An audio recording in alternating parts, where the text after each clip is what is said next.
We hope that we can mobilize the public to defend the civil service alongside us as federal unionists, but we're not going to win this on our own. We're going to need the broader labor movement and the broader public to stand with us if we're going to have a chance to stop them.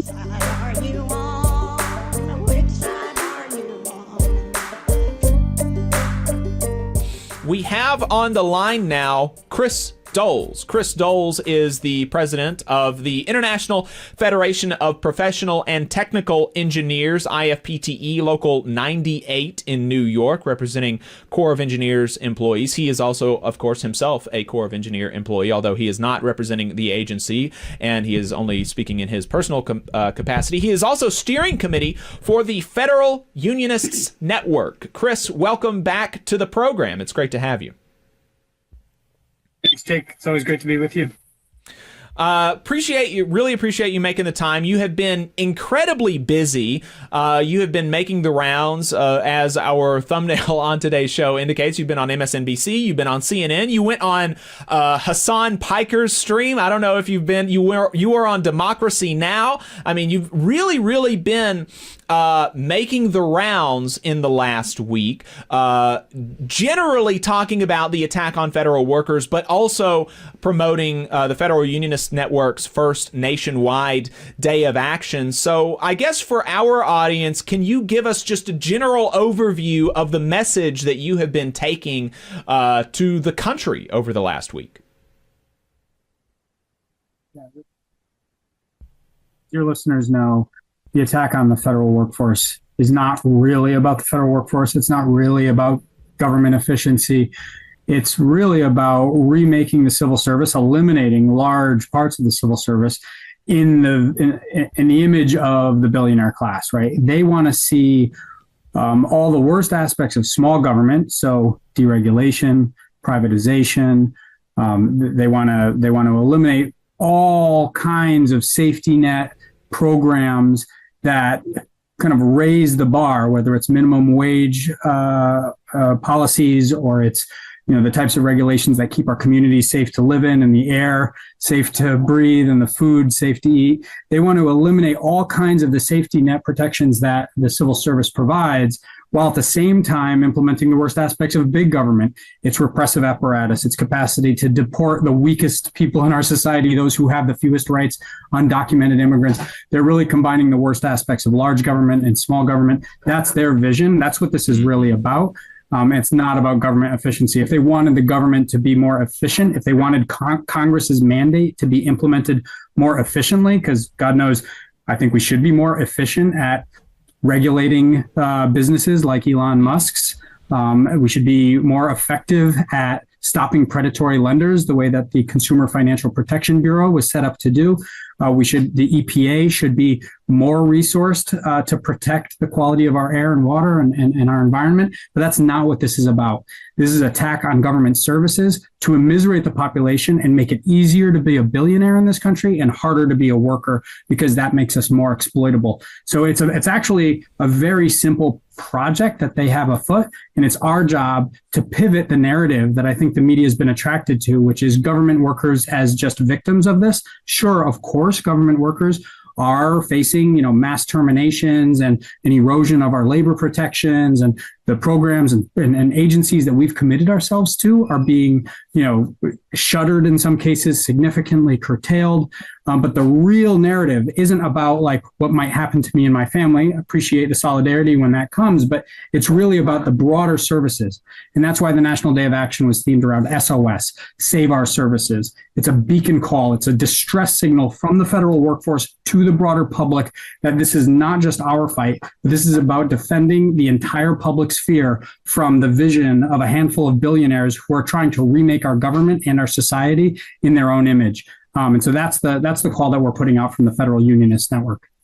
Yeah, it is really frustrating to see so many people kind of buying this line that the government, buying the line that is being sold to them by literally the richest person in the world, as if he is going in for your benefit and cutting up the government and doing, and trying to destroy it. And it's not for him at all. I mean, it really is kind of amazing that folks are buying this. And I was talking to somebody literally just last week, and so much of this information is repressed that we don't know about. And the fact that the reality is that, maybe there are problems, but the fix to the problem is a reinvigorated public service, is a public sector that has been unleashed. And specifically, when we talk about Social Security, the Social Security Administration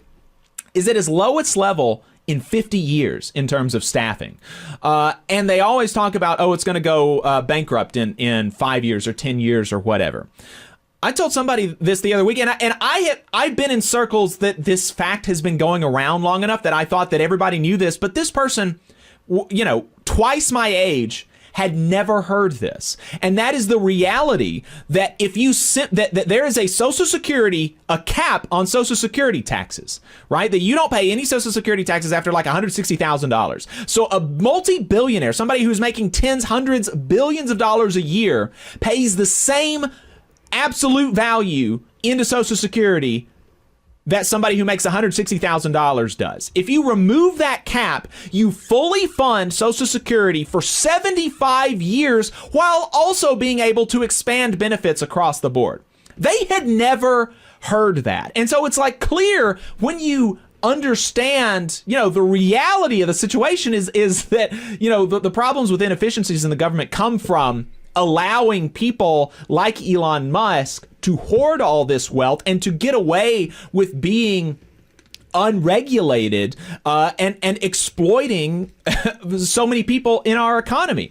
One of the interviews that you did on MSNBC was with a fired employee of the Consumer Financial Protection Bureau. Can you lay out for us why, at so many of these agencies, Elon Musk has a specific interest in dismantling these agencies? What is his specific interest in dismantling the Consumer Financial Protection Bureau? So all auto manufacturing companies have really two ways of making money, right? They sell cars, but they also sell financial products to lend people the money to buy those cars. And I think there's a famous quote from forget which leader of which Detroit auto manufacturer in the 70s or 80s, but like our job is not to make cars, our job is to make money. That might have been U.S. Steel, but it's the basic premise. These companies sell not only cars, but also they make money in their financial wing. Tesla has one as well. And it's part of the CFPB's charge, the Consumer Financial Protection Bureau, to guard against predatory lenders. And that, of course, includes auto loans that are extended by companies like Elon Musk's. So there's a direct interest by Elon Musk to eliminate the regulatory role of the state through the Consumer Financial Protection Bureau. So there's just very clearly a direct self-interest. It's so on the nose that it can actually be a little bit distorting, because I think it's easy to think that this is all just about Elon Musk protecting his own interests. And it certainly is that, but it's also about the broader interests of the billionaire class to deregulate and privatize and generally build a laissez-faire system that eliminates the protections for workers and provide that floor that government services often provide. You mentioned the Social Security, the cap on who gets taxed. I mean, there's a few things, including that, but also the child tax credit. There's a minimum wage legislation at the federal and state levels that if the official opposition to the Republican Party's new leadership, if the Democratic Party were interested in turning this momentum against Donald Trump and Elon Musk and the takeover of American politics by this billionaire class, wrapped up in the Republican Party, then they would lead with some of the most basic, simple solutions to address the historic inequality that we have. Yes, tax the rich to fund Social Security fairly and progressively. Yes, reintroduce the child tax credit credit, which was massively popular, and raise the floor through minimum wage. There's probably others as well, but those are the three that come to mind as the basic things that should be championed. Every American should be hearing about them, but I fear that there's too many people in the Democratic Party who are caught flat-footed right now, but to lead the charge with an offensive program that can actually undermine the support that Trump and Musk seem to be operating off of. But I think it can change if the movement can raise those demands and force the leadership of the Democratic Party or whoever else doesn't want to get caught up in the political liabilities associated with Musk and Trump long term. I think that's the basic strategy that organized labor has to pursue, and any political leaders that get with us, then I think that they'll benefit. But any that don't, then they just need to get out of the way. Hey, 5 seconds. Just wanted to say that this is only possible because of our donors. If you want to see more of this, then consider donating yourself at tvlr.fm/donate. The bigger actions that has taken place in response to this across the country was the Federal Unionist Network's first nationwide day of action last week. I get, I'm interested. I'm sure that your steering committee in the fund has had, sort of debrief calls about this, and so I'm curious what is the fund's takeaway from this, and are there reactions from lawmakers or government officials that you were looking to see that you got or that you didn't get, and what's next? Yeah, I think it was an overall success. It was the first time that the fund did anything like this. We've done webinars. You've helped MC those events. We've done public-facing events, but this was the first time in the streets, any type of call for solidarity from the broader labor movement and the broader public. And we had more than 35 different cities where fun actions took place. We partnered with different unions, including UAW and other higher ed unions, because of the confluence of interests that we have around some of these attacks on federally funded programs. We worked closely with the central labor councils in a lot of different places. It was the outpouring of solidarity was really incredible. I think looking ahead, we want to build off of that and continue to provide a place where federal workers see that it's their unity with each other, building a sectoral strategy. So the entire federal sector actually mobilizing as one to defend not just our interests as federal civil servants, but also by extension, the interests of the broader public in protecting all the services and funding streams that allow, Medicaid and Medicare to support home health aides and the healthcare of our elders, veterans healthcare, protection, regulatory protection of the environment and labor law, like all the things that we do. Obviously, the broader public has an interest in. So we want to build on that message, right? That SOS, Save Our Services message that we put out through the Day of Action. And our next step, I'll outline quickly, is we're looking at the next few weeks, trying to build the capacity of our local members of the fund, people who are active in our network, to leverage their local unions. Because ultimately, what's the UN fund? It's the unionists. We're people who see our unions as the vehicle that's ultimately going to be capable of building this as a movement that can contend with Musk. So we want to get our union locals, and by extension our national unions as well, to prioritize mobilizing rapid response as the terminations are going to continue, as they unfold, as dozens of people get terminated, whether it's because they're probationary or because of reduction in force actions that are coming down, as mandated recently by the Office of Management and Budget. All those reductions in force and the layoffs need to be rapidly responded to with emergency demonstrations. Maybe it's pickets, maybe it's press conferences, maybe it's large rallies, whatever the unions can muster locally with the support of the broader public.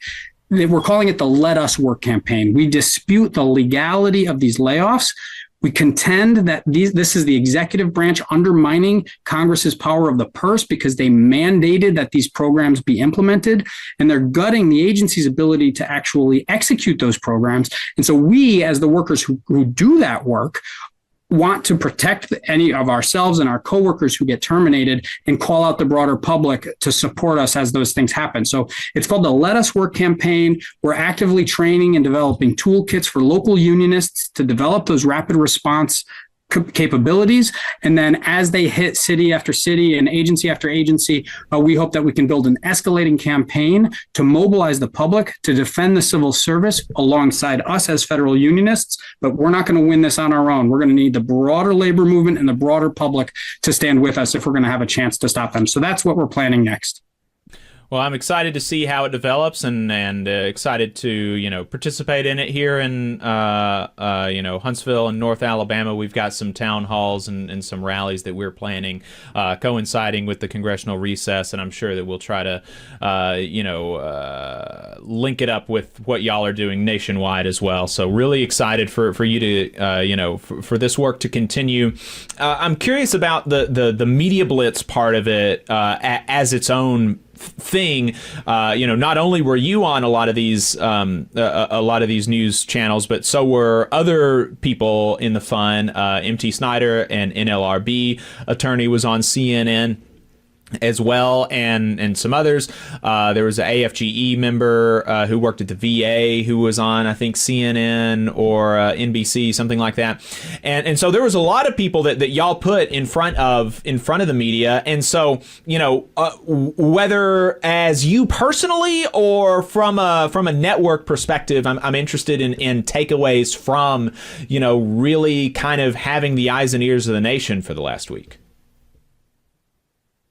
Yeah, I think that the media has generally gotten the basic picture, which is that this is an attack on the federal workforce. It's a historic attack, and therefore the people immediately experiencing that attack need to be heard from. And we have, I think, responded pretty well, given that we're a very young organization just now building up a strategic communications plan. And, some of the spokespeople that you mentioned are definitely out front. We want to develop an army of federal workers capable of sharing with the public what it is they specifically provide. I'll actually, do it right now real quick, because I think all of us do something that's not only congressionally mandated, but important to the American people. I'm a value engineer. My job is to make sure that any large contract that go out of the Army Corps of Engineers benefit from the interrogation and participation of outside experts in the relevant fields of the contract in question. So what's that for? It's for government efficiency, to make sure taxpayer money isn't wasted. So all of their premise in the Doge and all of Musk's rhetoric is actually it's duplicating. It's not duplicating. It's actually destroying the very government efficiency that's mandated by Congress already. So I think all of us need to tell the public what we do, why it's so critical to them. And for that, we're going to need more than a handful of people to be our spokespeople. We need all federal workers to become the surface area of our movement to the broader public and to be heard, so that folks can appreciate that. So I think we've responded pretty well, given how young of an organization we are. We have a lot to build up. We just did a big spokesperson training yesterday. We're going to be doing a lot more of them. We're crafting narratives that can connect our experience as federal workers providing these necessary services to the public. And I think that that's going to be necessary in the weeks and months ahead, as we erode the narrative that they're trying to push, which is, I think, pretty obviously bad faith. But I don't want to assume that your average Trump supporter out there assumes that it's bad faith. So the only way we're going to actually be able to convince them that it's bad faith and that what we provide is actually essential and that this is an attack on them as much as it is an attack on us, that's going to be up to us to, one, continue to use the national platform as best we can. But that's what we call the air war, right? The CNN appearances, the MSNBC, that national media communication strategy.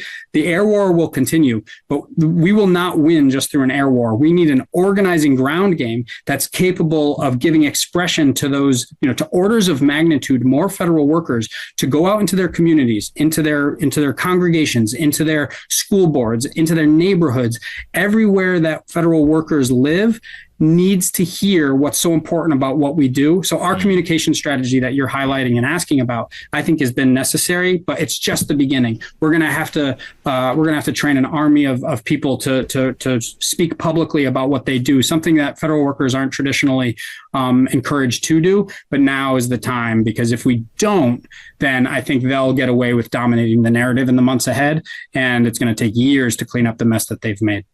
Yep. Absolutely. Speaking of narratives, we have this clip here from Marjorie Taylor Greene that I'm interested in your response to. And it seems like she's, at least in part, I know there's been several protests organized by different organizations, AFGE, NTEU, IFPTE, the Democrats. They've all organized protests. So I don't think it's just responding to you. But I think it is at least in part, responding specifically to some of the fund's protests across the country. Here is Marjorie Taylor Greene about what she thinks about federal workers. You can protest all you want outside of departments of this government. You can protest all you want, but the American people disagree with you. You're protecting the bureaucracy. The bureaucracy is not a business. Those are not real jobs producing federal revenue. By the way, they're consuming taxpayer dollars. Those jobs are paid for by the American tax people who work real jobs, earn real income, pay federal taxes, and then pay these federal employees. Federal employees do not deserve their jobs. Federal employees do not deserve their paychecks. And these are jobs that can be fired at will. What's your response to that, Chris?